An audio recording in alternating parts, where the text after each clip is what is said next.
demi anak gue pernah nahan orang 3 bulan di penjara.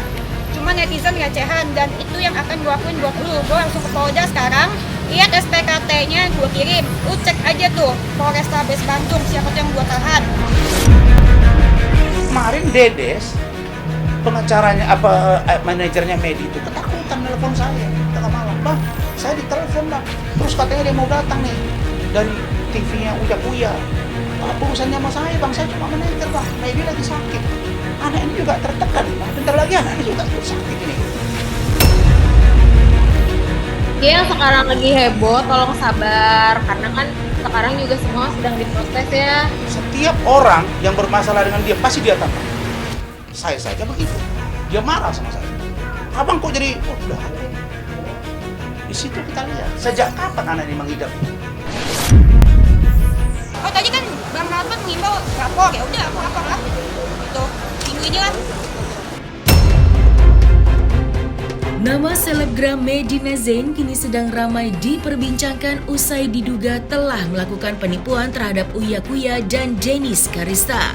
Dari situlah berbagai kontroversi yang dilakukan oleh Medina Zain kembali terangkat ke publik. Buntut dari rasa kecewanya terhadap Medina, kini Denis kembali mengungkapkan hal yang mencengangkan. Secara terang-terangan ia mengungkapkan modus Medina Zain yang pernah menggunakan KTP Raffi Ahmad untuk kepentingan pribadinya. Tudingan miring Denis pun mendapatkan respon dari Rasman Arif Nasution selaku kuasa hukum Medina Zain.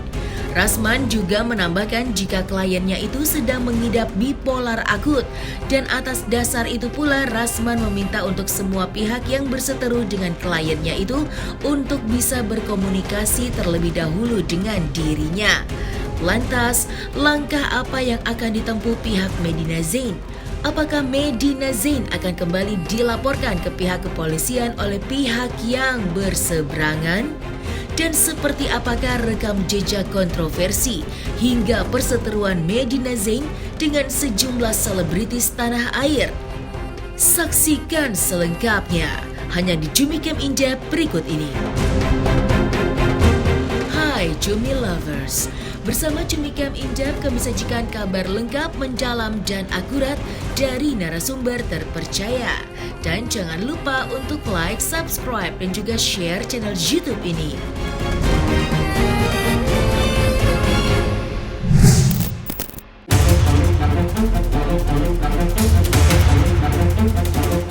Nama Medina Zain kembali menjadi pembicaraan.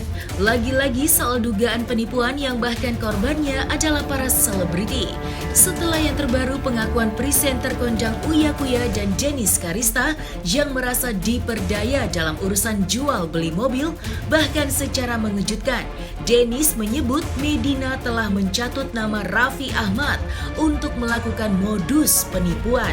Kabarnya, Medina menawarkan kerjasama dengan pabrik kosmetik yang mengatasnamakan Raffi Ahmad. Lantas, seperti apakah tanggapan Rasman Nasution selaku kuasa hukum Medina Zain terkait tudingan tersebut? Dia pakai KTP-nya Raffi. Mau nggak lu jadi brand ambassador? Mau nggak lu jadiin Raffi sebagai brand ambassador lu? DP 500 juta. Ini ada bukti transfernya. Modusnya juga sama, suruh transfer cepet-cepet. Ini kan parah nih, udah pakai KTP-nya si Raffi. Awarin Raffi jadi brand ambassador pabrik 1,2 M 3 bulan. Ini konfirmasi langsung dari Raffi Ahmad gitu. Apa sih kok aku baru bangun? Nama Sarah Clara nggak ada. Nama pengirim Rizky Ananda. Oh salah. Udah bukan, nggak ada, itu bohong. Itu dari orang pabriknya itu kasih ke saya buktinya gitu. Tapi udah megang-megang bukti kuat soal penggunaan pencatatan namanya Raffi Ahmad. Iya, di capture kan ada di YouTube saya. Itu. Untuk Raffi Ahmad, saya dapat info katanya ada transferan yang masuk ke yang katanya untuk program atau untuk endorse untuk Raffi Ahmad, lalu kemudian uang itu tidak sampai. Nah, saya minta itu nanti coba kita pelajari. Alangkah indahnya kalau Uya-Kuya, Raffi Ahmad kan bisa komunikasi ke saya. Kita duduk, Bang, ini Bang masalahnya. Biar saya pergi ke sana. Untuk adik saya juga nih, Raffi Ahmad. Ini kan bersahabat semua ini. Medi, Raffi Ahmad, Nagita Slavina, Vicky Prasetyo, Uya-Kuya, Astrid, Dennis.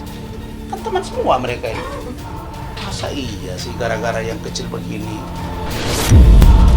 Ada dia banyak nih modusnya barang. Jadi dia pintar sih, dia memprofiling targetnya itu sesuai dengan hobinya. Iya. Uya-Kuya mobil, tawarin mobil. Dokter-dokter kecantikan kena alat-alat kecantikan. Orang-orang yang suka tas.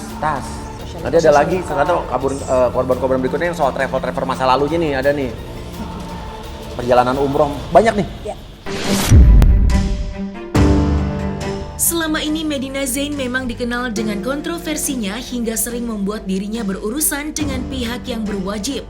Bahkan belum lama ini sang selebgram pun kabarnya telah dicopot dari jabatannya sebagai direktur utama di salah satu perusahaan skincare terkemuka. Usut punya usut, dicopotnya Medina dari jabatannya karena sang selebgram sering terlibat dalam masalah hukum yang diduga karena penyakit bipolar yang ia derita. Dan tidak hanya itu, istri dari Lukman Azhari itu kini dikabarkan tengah menjalani perawatan khusus di rumah sakit. Menurut sang kuasa hukum, Medina memang sedang menjalani perawatan intensif, bahkan sampai harus dilakukan isolasi. Lantas, benarkah Medina Zain dirawat karena sakit gangguan bipolar yang diidapnya kambuh dan semakin parah?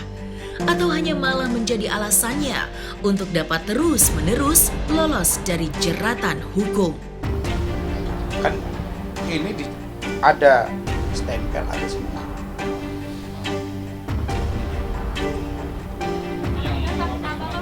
Iya, rumah sakit resmi.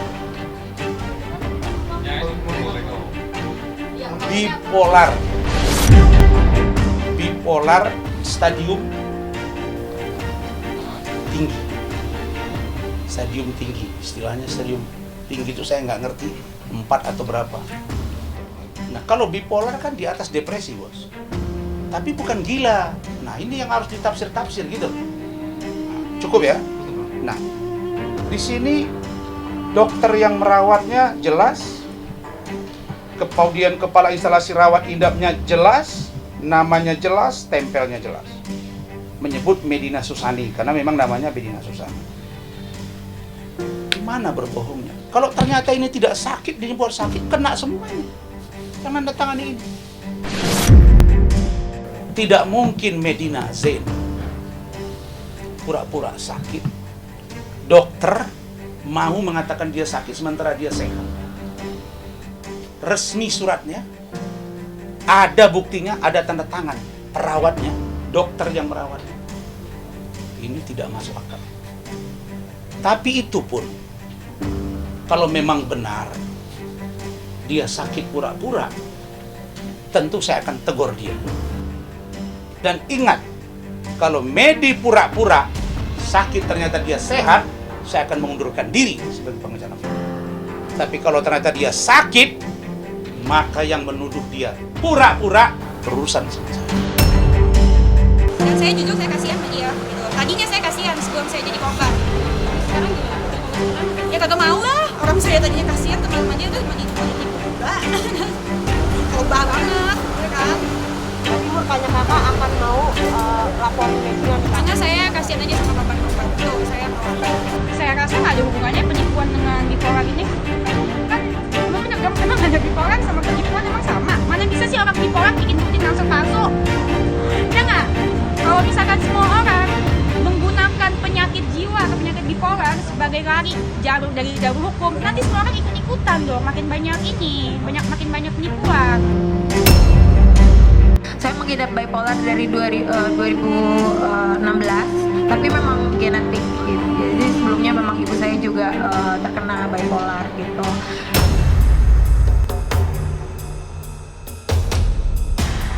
Kasus dugaan penipuan yang menyeret nama Medina Zain memang bukan kali ini saja membuat heboh.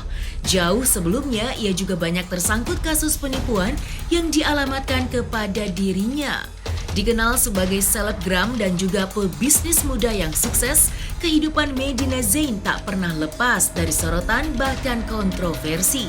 Sebelum permasalahan yang saat ini tengah heboh, rekam jejak Medina nyatanya juga pernah terlibat polemik dengan sejumlah artis tanah air seperti Rahel Venya, Citra Kirana, Laudia Cynthia Bella, Zaskia Sungkar, dan Irwan Syah. Tidak hanya itu saja, pada tahun 2019 Medina akhirnya harus berurusan dengan pihak kepolisian atas kasus dugaan penyalahgunaan narkoba. Dan akibat dari permasalahan itu, Medina pun harus menjalani rehabilitasi selama 3 bulan di rumah sakit di Pasar Jumat, Jakarta Selatan. Dan dari kenyataan itulah yang kemudian mendorong Dennis akhirnya geram hingga membuat posko pengaduan bagi orang-orang yang pernah bermasalah dan ditipu oleh Medina yang urusannya belum terselesaikan. Ini jujur berat, apalagi di kondisi pandemi kayak gini gitu kan. Terus aku nerima goncangan yang lumayan besar lah ini, bulian, dan omset juga terganggu gara-gara permasalahan ini. Jadi aku minta buat netizen please smart gitu loh, maksudnya jangan menjudge orang dari sebelah pihak gitu.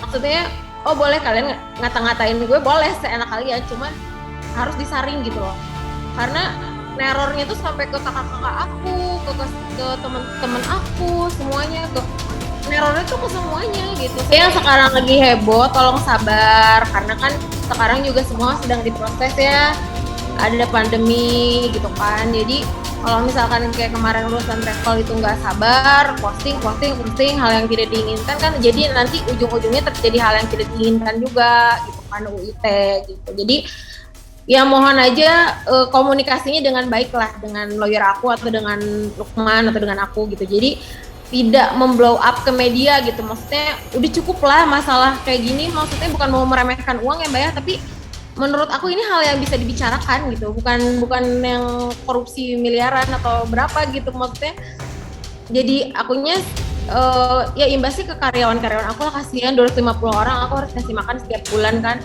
Jadi ya mohon aja netizen buat stop gitu, udah jangan neror lagi keluarga aku sama teman-teman aku, udah stop.